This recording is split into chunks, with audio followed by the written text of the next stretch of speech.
Greetings everyone.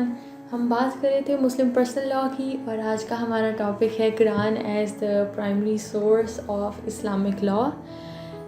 Just for the sake of introduction ہم یہ کہیں گے کہ قرآن جو ہے ایک ہولی بک ہے which consist of the direct revelations which were made to the holy prophet peace be upon ہم.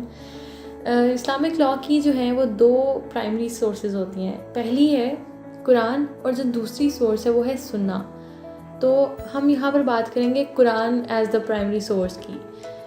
فار ایگزامپل کہ اگر ایک ایشو ہے وہ ایک مسلم جورس کے سامنے ریز ہوا ہے ریگارڈنگ اسلامک لاء تو وہ سب سے پہلے سرچ کرے گا قرآن کو, اس کے بعد وہ جائے گا سنہ کے اوپر یا دوسری سورسز کے اوپر. سو a jurist should not move to the next source unless the search in the Holy Quran has been completed. قرآن کا جو ورڈ ہے یہ اس کا اوریجن ہے عربک. اب قرآن کا ورڈ جو ہے وہ عربک ورڈ قرآ سے نکلا ہے جس کا مطلب ہے ٹو ریڈ اور ٹو ریسائٹ.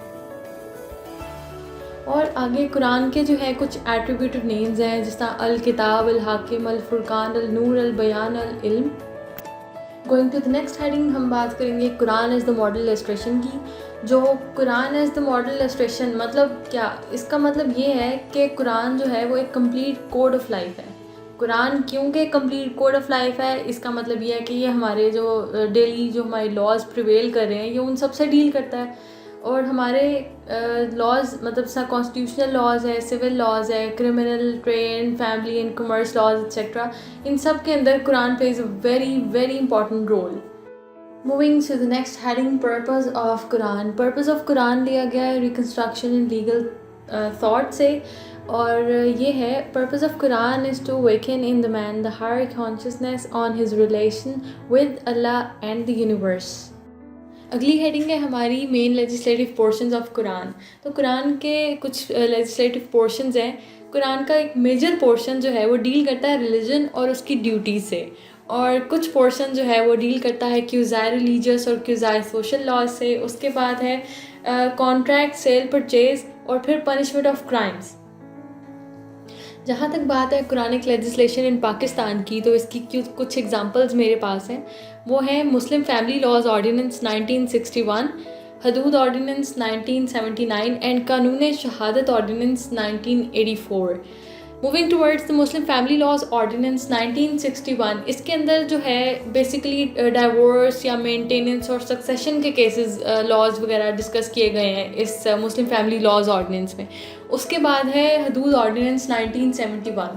اس کے اندر جو پنشمنٹس ہیں نا regarding punishment regarding theft, regarding زنا, ریگارڈنگ ڈرنکنگ, تو یہ حد کی پنشمنٹس ہیں جو پنشمنٹ جو پرسکرائب کی گئی ہیں قرآن میں. پھر آتا ہے ہمارے پاس قانون شہادت آرڈیننس 1984, اور قانون شہادت آرڈیننس ڈیل کرتا ہے with the laws of evidence in Islam, and it also prescribes the importance of the elements of تزکیۃ الشہود, کہ ایک کمپیٹنٹ وٹنس جو ہوتی ہے اس کے کچھ ایلیمنٹس ہیں جو کہ اسلام نے پرسکرائب کیے ہوئے ہیں. Then comes the legislative functions of Quran. اور قرآن کے اندر جو پہلا لیجسلیٹو فنکشن ہے وہ ہے کانٹریکٹ. کانٹریکٹ مطلب اس کے اندر یہ قرآن نے بتایا ہوا ہے کہ whenever you contract, just reduce the contract in the writing.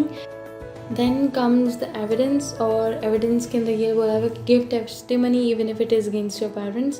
And then the blood relations, the consanguinity کی basis کے اوپر we cannot marry. And then the inheritance, the succession. And then comes nikah and marriage. پھر ہے قصاص اور قتل, ڈبر, theft, drinking, and then defamation.